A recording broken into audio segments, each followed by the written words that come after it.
آغاز یک هفته دیگر رو به همه شما بینندگان عزیز شادباش میگویم. ساعت به وقت پراگ رست و هفت است و فرصت است که من برای شما اخبار تاجیکستان و جهان رو معرفی میکنم. برای اون که روزتون رو با رادیو آزادی شروع میکنید منت داریم و نخست برای شما درباره وضع باد و هوا معلومات میدیم.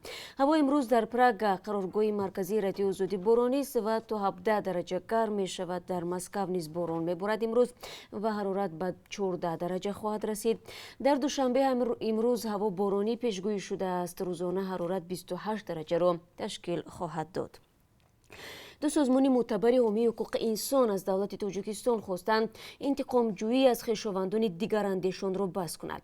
دیدبان حقوق بشر و خانه آزادی که در نیویورک قرارگاه دارند روز 27 سپتامبر با نشر یک بیانیه رسمی گفتند بازداشت یک فعال مخالفان دولت در بلاروس و دعوت خویشاوندان یکی دیگر به اداره‌های امنیتی انتقام جویی برای انتقاد آنها از محدود کردن آزادی‌های بنیادی در تاجیکستان است.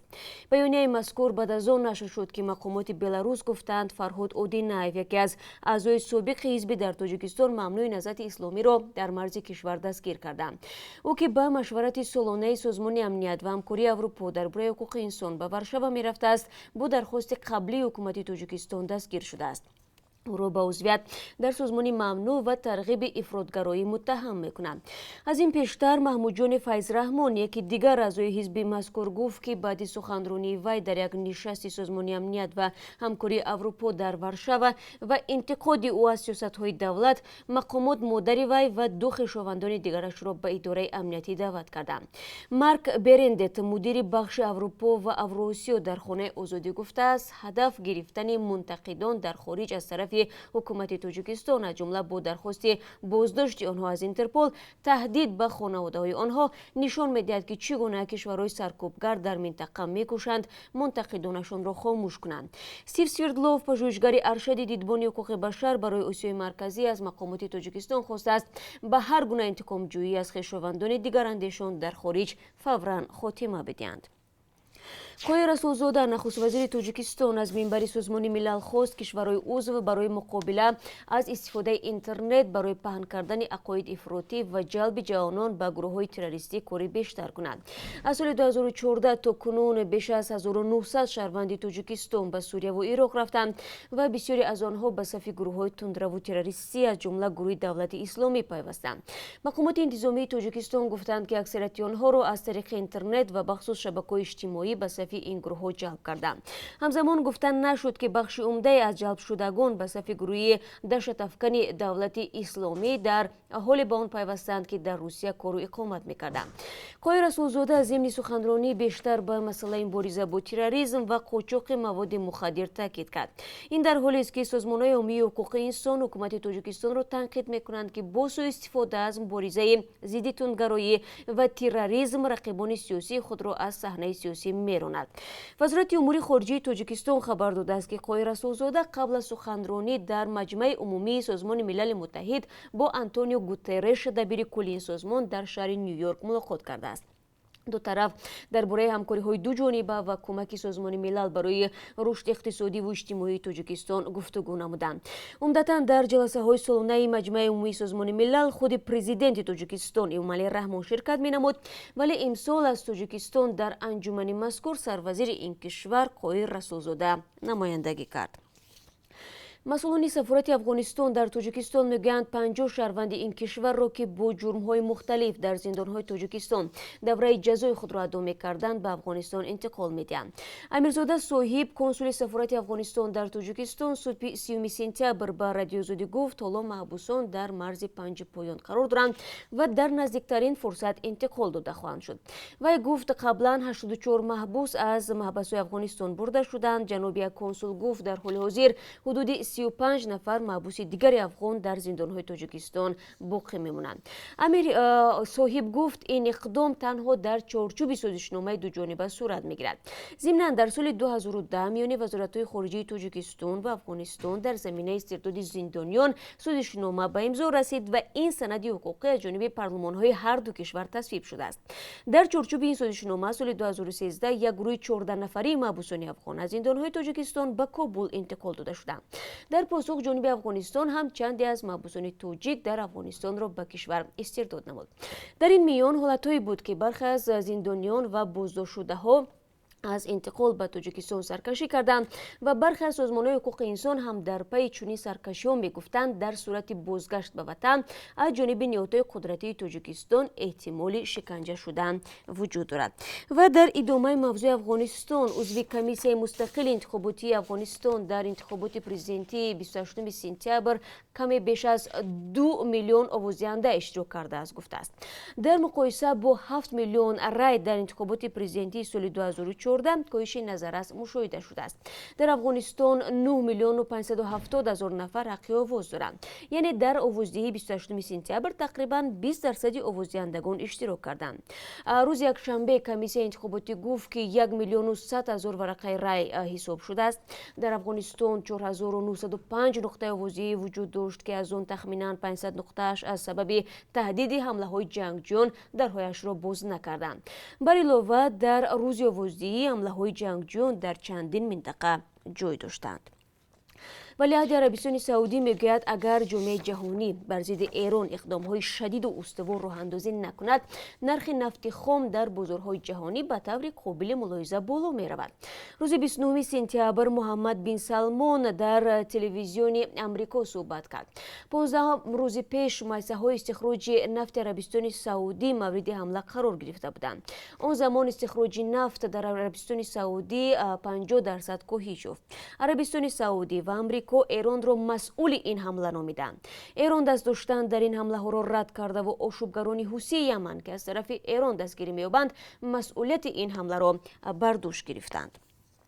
اختیار عبداللهیف رئیس پیشین خدمات دولتی امنیتی ازبکستان با عیب تشکیل جمعیت جنایی 18 سال زندانی شد. دادگاه نظامی ازبکستان حکم عبداللهیف و هممسلکانش را روز 27 سپتامبر اعلام کرد. اختیار عبداللهیف در تشکیل جمعیت جنایی، پاره‌گیری، خلاف منافع ازبکستان عمل کردن، تمجیدی، دزدی اموال غیر، ویران کردن قانونگذاری ساحه گمرک و سوء استفاده از منصب عیبدار گردید. دادگاه همچنین جهانگیر ایگاموف معاون پیشین رئیس خدمات دولتی امنیت را 16 سال، مشاور پیشین رئیس همین خدمات علیشیر ایشان خوجایف را 17 سال، معاون پیشین داستانی شهر تاشکند یورکین عبداللهیف را 14 سال و افراد دیگری شامل جمعیت اختیار عبداللهیف را به سالهای گوناگون زندان حکم کرد. اختیار عبداللهیف سال 2018 رئیس خدمات دولتی امنیت ازبکستان تعیین شد و تا آن زمان داستانی کل ازبکستان بود. پیشتر سیناتور یا وکیل پالاتای بالایی پارلمان ازبکستان بود. عبداللهیف ماه فوریه سال جاری از مقام رئیس خدمات دولتی امنیت ملی برکنار گردید. برمیگردیم به خبرهای تاجیکستان. یک ساکن جماعت چورکوی اسفره ادعا دارد که پسری مکتب خانش را کارمند پلیس در داخل سیمخانه لطو کوب کرده است. نظر خود کارمند میلیسا به این ادعا معلوم نیست. مقامات کارهای داخلی اتهام نسبت همکارشان را رد کرده میگویند در حالت پیشنهاد نامه رسمی صحبت خواهند کرد. امبودسمن کودک میگوید قضیه را پیگیری میکند. حادثه روز 16 سپتامبر سر زده است. احد غیب‌الله‌زاده کارمند شعبه کارهای داخلی رقم 2 شهر اسفره که گویا با خواننده مکتب بدرفتاری کرده است در جماعت چورکو و حدود مکتب رقم 64 محله سامانیان قرار داشته است. علیا داوود و ساکن محله از رفتار احد غیب‌الله‌زاده به شعبه کارهای داخلی اسفره رسما شکایت برده خواسته است رفتار افسر میلیسا را تحقیق کنند. داوود و که خودش نیز آموزگار است به رادیو زودی گفت پس از 2 روز حادثه پسرش را برای تشخیص به بیمارستان برد. پسرش اکبر داوودوف گفته است حادثه بعد از آن سر زد که در ساعت 2 درسی که فن تاریخ بود کمی دیرتر از معلمه به صنفخانه درآمد.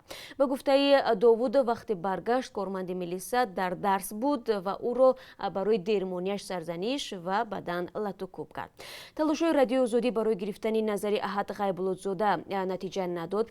مقامات رشته معارف در شهر اسفره با اینکه حضور پلیس را در درس غیر قانونی مینامند از وقوع این حادثه اظهار بی‌خبری کردند. بابا سعیدزاده مدیر معارف شهر اسفره به رادیو آزادی گفت در این باره چیزی نمیداند و این را دقیق کرده بعداً صحبت میکند. در گذشته هم نگرانی ها از دخالت میلیسا به کار مکتب و آموزگاران رسانه‌ای شده است، اما لط و کوب محصل در صنفخانه و هم از طرف مأمور میلیسا کم نظیر است. حامیان حقوق کودک میگویند دست برداشتن به خواننده و همه گونه زورآوری به آنها غیر قانونی میباشد. امبودسمن کودک میگوید در این مورد هنوز به آنها شکایت نرسیده است، ولی آمادند حادثه را پیگیری و از حق نورسی جبر حمایت کنند. агентии назорати маводи нашъавори назди раёсати ҷумҳурии тоҷикистон боздошти як ронандаи тоҷикро бо 12 килограмм маводи мухаддир дар марзи қазоқистон тасдиқ намуд.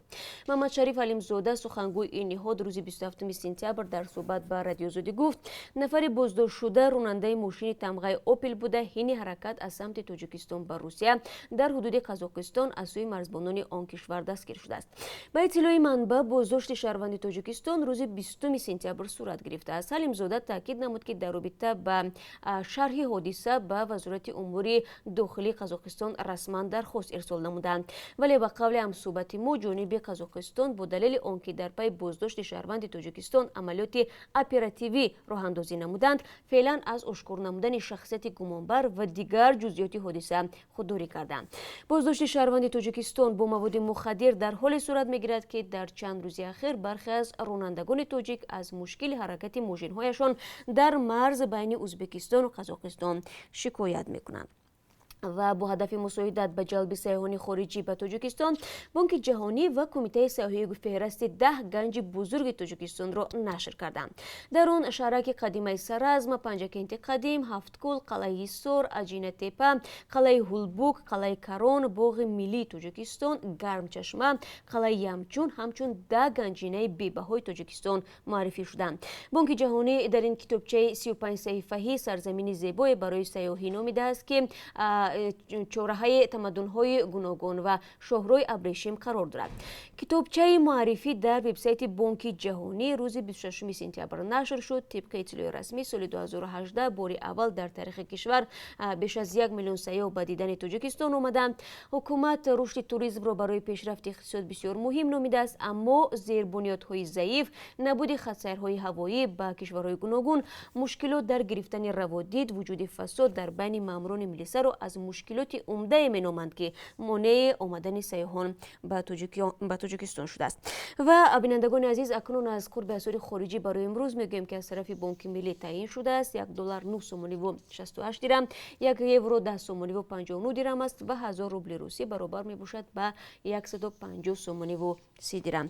با سپاس از یک شما بینندگان عزیز که صبح خود را با خبرهای ما یعنی رادیو زودی آغاز کردید. من همه شما را در دوام روز باز منتظر خواهم ماند با گزارش‌های جالب. روز خوب داشته باشید. تشکر برای همراهی.